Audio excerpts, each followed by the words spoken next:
Hello students, कैसे हैं आप सब। आई होप आप सब अच्छे होंगे। आईसीटी वर्चुअल क्लासरूम में आप सबका स्वागत है। मैं विकास। आज हम क्लास 11th का मैथ्स कर रहे हैं स्टूडेंट्स, और आपका जो चैप्टर है वो है sets.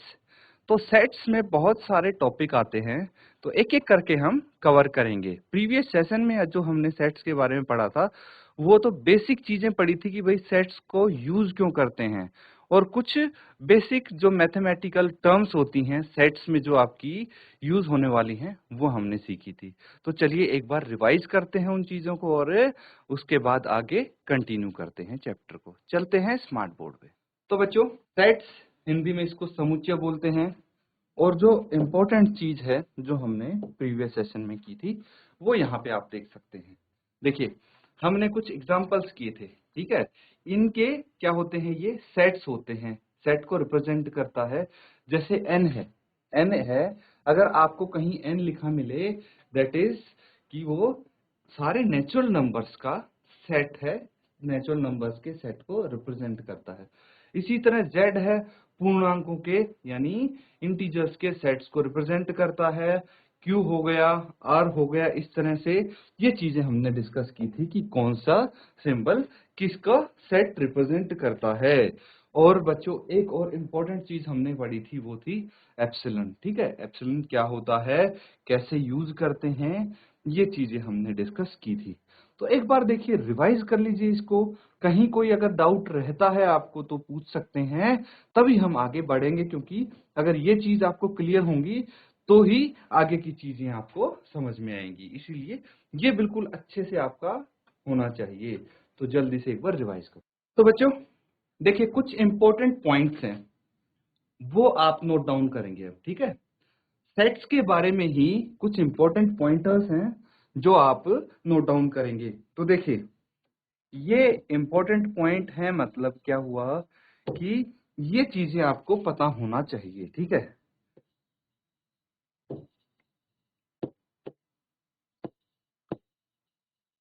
These are the points to be noted। तो देखिए, सबसे पहले आप क्या नोट डाउन करेंगे।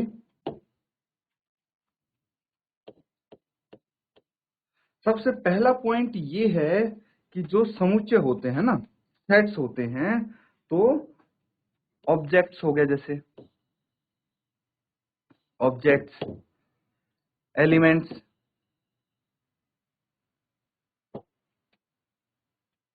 एंड ये सब क्या है, ये इसके सिनोनिम टर्म्स हैं। क्या है, सिनोनिम टर्म्स हैं, ठीक है। ये सिनोनिम्स हैं, ये इसमें बेसिकली यूज होते हैं। हिंदी में बोलें तो समुच्चय के लिए वस्तुएं, ठीक है। वस्तुएं हो गया, और क्या हो जाता है, और अवयव, ठीक है।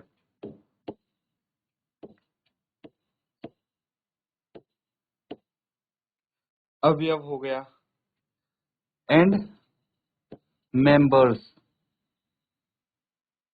या फिर बोलेंगे हम मेंबर्स, मतलब हिंदी में क्या बोलते हैं, सदस्य, ठीक है।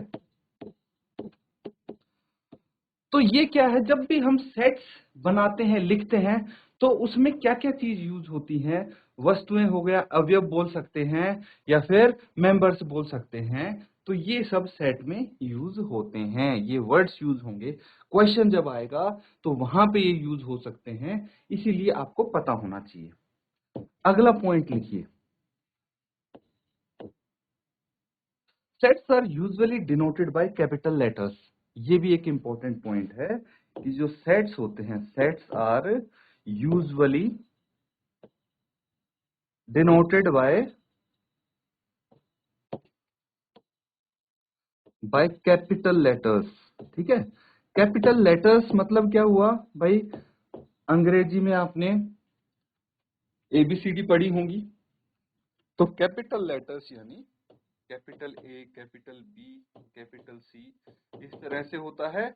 जबकि स्मॉल एबीसीडी ऐसे लिखते हैं आप, और कैपिटल। तो ये जो कैपिटल लेटर्स हैं ये यूज होते हैं, समझ गए।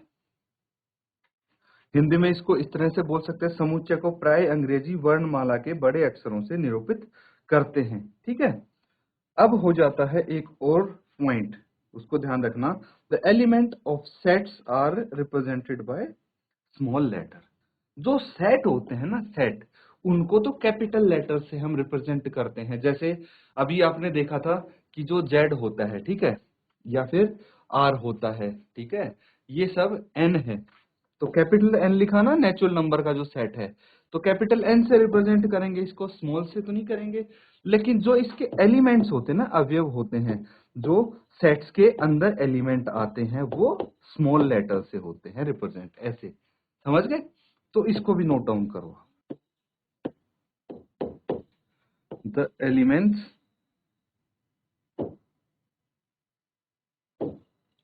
Of a set are represented by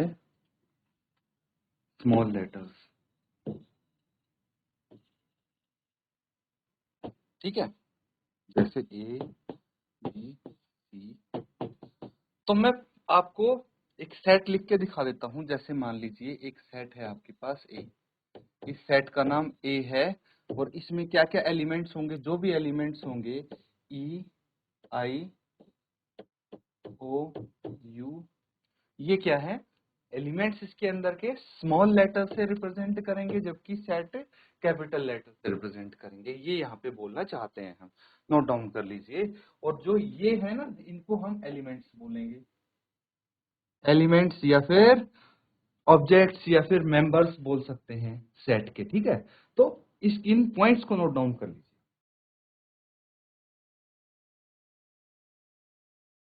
बच्चों। अब देखिए सेट्स कैसे रिप्रेजेंट करते हैं, आपको पता लग गया। अब एक चीज और है, सेट को रिप्रेजेंट करने की दो विधियां हैं, दो तरीके हैं, ठीक है। तो आप लिख सकते हैं समुच्चय, समुच्चय को निरूपित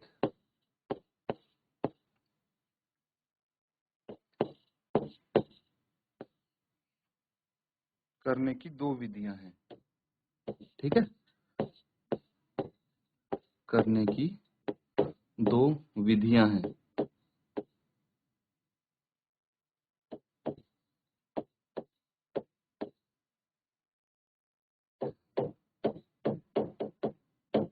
तो बच्चों दोनों लैंग्वेजेस में मैं आपको बताऊंगा। अगर मैं यहाँ पे हिंदी लिख रहा हूं तो इंग्लिश में आपको बोल के बता दूंगा, अगर इंग्लिश लिख रहा हूं तो हिंदी में बोल के बता दूंगा। तो दोनों लैंग्वेज हम यूज कर रहे हैं यहाँ पे, ताकि आपको समझने में आसानी हो।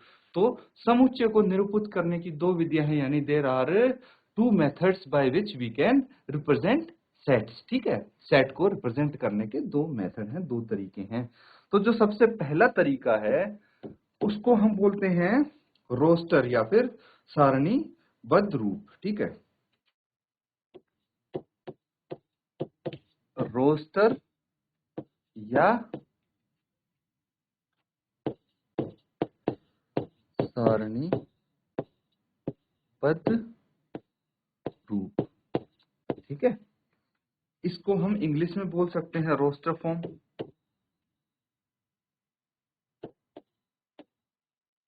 Roster form. अब होती क्या है ये डिस्कस करते हैं, रोस्टर फॉर्म क्या होती है। सबसे पहले एग्जाम्पल लिखिए आप, ठीक है। एग्जाम्पल वही देता हूं मैं, जैसे वी है, वी एक सेट है। किसका सेट है ये, ए ई आई ओ यू, ये सब क्या है, वोवेल्स है। तो ये रोस्टर फॉर्म में अगर हम रिप्रेजेंट करेंगे तो इस तरह करेंगे, या फिर सारणीबद्ध रूप हो गया। तो क्या बोल सकते हैं आप, किसी भी संग्रह को अवयव के रूप में लिखने पर रोस्टर रूप कहलाएगा, ठीक है। इसको भी आप लिख लीजिए, किसी भी, ये इंपॉर्टेंट पॉइंट है बच्चों, इंपॉर्टेंट टॉपिक है, क्योंकि इसके आधार पे ही आपके डायरेक्ट क्वेश्चन आने वाले हैं, इसलिए ध्यानपूर्वक इसको समझेंगे। तो क्या बोला गया, किसी भी संग्रह, किसी भी संग्रह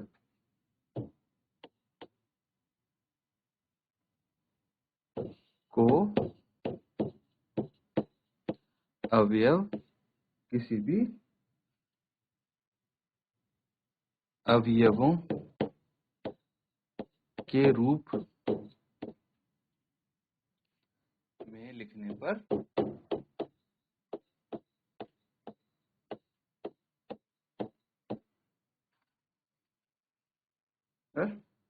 रोस्टर,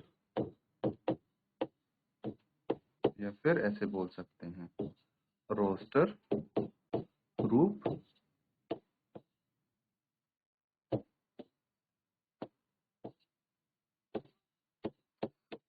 कहलाएगा। ये डेफिनेशन में मैं साथ साथ लिख देता हूं ताकि आपको कोई कंफ्यूजन ना हो। तो देखिए, रोस्टर या सारणीबद्ध रूप आपको समझ में आ गया। रोस्टर फॉर्म क्या होता है कि अगर हम, ठीक है, लिस्ट के रूप में लिखते हैं या फिर इनको एक संग्रह लिखते हैं, किसी भी एलिमेंट्स का कलेक्शन हम लिखते हैं, तो वो हो जाता है रोस्टर फॉर्म, रोस्टर रूप। अब वहीं पे दूसरा आता है आपका सेट बिल्डर फॉर्म। क्या आता है? सेट बिल्डर फॉर्म या फिर समुच्चय निर्माण रूप। क्या बोलते हैं इसको? समुच्चय निर्माण रूप। समुच्चय निर्माण रूप या फिर सेट बिल्डर फॉर्म, इंग्लिश में लिख लीजिए सेट बिल्डर फॉर्म। ठीक है, सेट बिल्डर फॉर्म या समुच्चय निर्माण रूप इसको आप बोल सकते हैं। होता क्या है सेट बिल्डर फॉर्म, ये समझना है। ठीक है, सेट बिल्डर फॉर्म में क्या होता है? All the elements of set possesses a single common property which is, मतलब क्या है कि भाई हम जो ये लिखते हैं ना, ए ई आई ओ यू, ठीक है, ऐसे लिखते हैं, तो इसको बेसिकली हम कुछ इस तरह से लिख सकते हैं। देखिए एग्जाम्पल देखिए, आप समझ जाएंगे। यही सेट में, अब इसी को मैं समुच्चय निर्माण रूप में यानी सेट बिल्डर फॉर्म में लिखने जा रहा हूं। तो अब जो ये आपने लिस्ट देखी थी ना, ए ई आई ओ यू, ये नहीं लिखेंगे, लेकिन कुछ ऐसा लिखेंगे जिसको पढ़ के आप समझ जाएंगे कि भाई एक्चुअली लिखना यही है। तो क्या लिखेंगे? X such that x is a vowel in English, in English alphabet.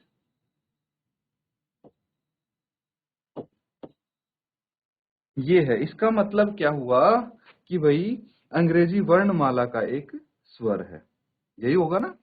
ये क्या है? अंग्रेजी, अंग्रेजी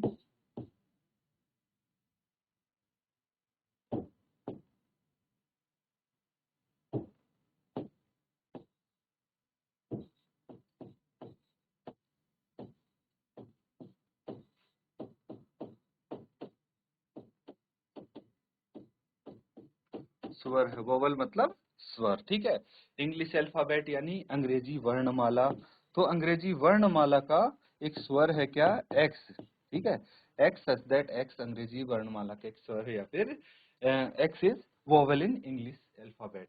इसका मतलब क्या हुआ? इंग्लिश अल्फाबेट में वोवेल क्या क्या होते हैं भाई? 5 वोवेल होते हैं, ए ई आई ओ यू। तो हम कहना यही चाहते हैं, लेकिन मैंने डायरेक्ट लिखे नहीं, मैंने ये लिख दिया कि एक वोवेल है। तो इसको बोलते हैं हम समुच्चय निर्माण रूप, सेट बिल्डर फॉर्म। ठीक है, तो इसको आप नोट डाउन कर लीजिए।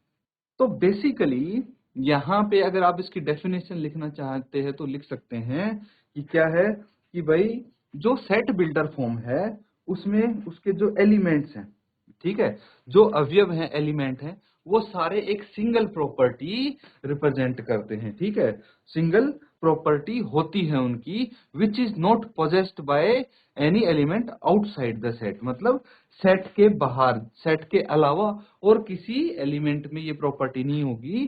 तो सेट के अंदर जो है बस उन्हीं में, उन्हीं एलिमेंट्स में ये प्रॉपर्टी होगी।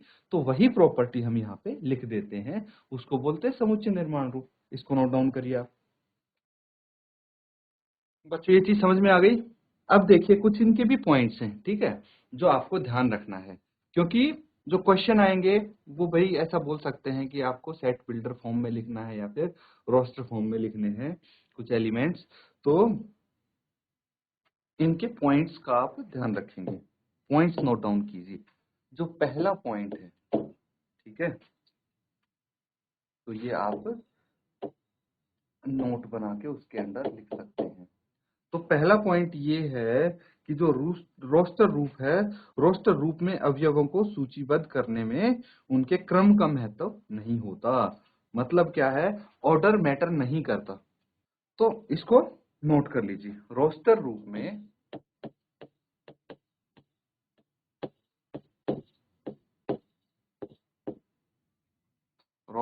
में अवयवों को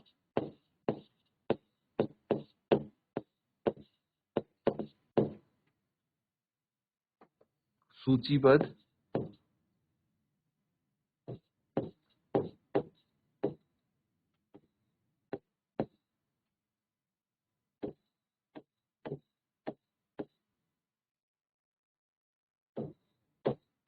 करने में उनके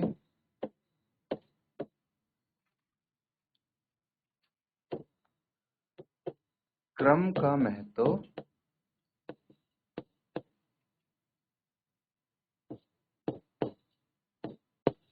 नहीं होता। समझना इस पॉइंट को। यानी यहाँ पे अगर आपसे बोला गया है कि भाई वोवेल्स का सेट है ए ई आई ओ यू, अगर इस ऑर्डर में लिखा है या फिर मैं लिखता हूं कि भाई ई आई ओ ए यू, तो भी सेम चीज है भाई। सेट्स में एलिमेंट हम आगे पीछे लिख दें तो कोई फर्क नहीं पड़ता, सेट तो वही रहेगा। ये कहने का मतलब है यहाँ पे, ठीक है। तो इस तरह से कुछ भी आप जैसे नंबर्स लिख सकते हैं, 10 से छोटी संख्याएं आप लिखेंगे, 10 से छोटी सम संख्याएं आप लिखिए। तो किसी प्रकार भी लिख सकते हैं, 10 से छोटी सम संख्या है 2 4 6 8 ऐसे हैं, ठीक है। तो जरूरी नहीं है कि मैं इसी ऑर्डर में लिखूं, हम कुछ भी लिख सकते हैं, कि कोई भी ऑर्डर लिख सकते हैं, ठीक है। अगर ऐसे लिख दिया तो भी ये सेट सेम रहेगा, ठीक है। तो इससे फर्क नहीं पड़ता, ये यहाँ पे आपको बताने की कोशिश की गई है। दूसरा पॉइंट क्या है, समुच्चय में रोस्टर रूप में लिखते समय किसी अवयव को सामान्य दोबारा नहीं लिखते। तो जनरली नॉर्मली जब हम कोई सेट लिखते हैं तो उसके जो एलिमेंट्स है वो रिपीट नहीं होते, ये यहाँ पे कहना चाह रहे हैं, ठीक है। तो लिखिए, इस पॉइंट को भी लिखिए। जो सेकंड पॉइंट है, ये फर्स्ट पॉइंट हो गया आपका और ये सेकंड पॉइंट है। सेकंड पॉइंट क्या है, समुच्चय समुच्चय को रूप में रोस्टर रूप में लिखते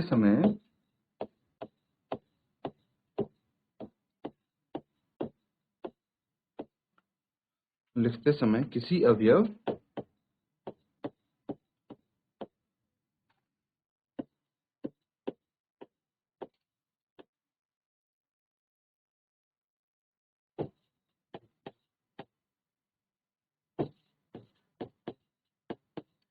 सामान्य सामान्यतः दोबारा नहीं लिखते।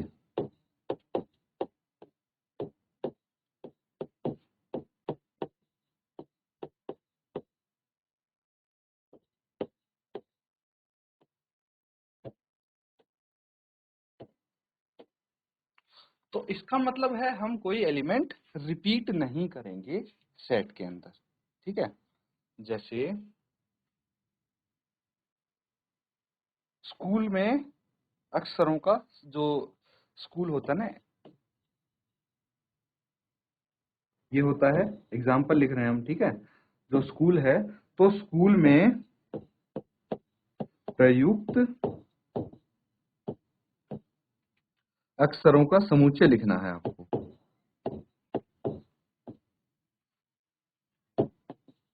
का समुच्चय क्या होगा बताइए मुझे।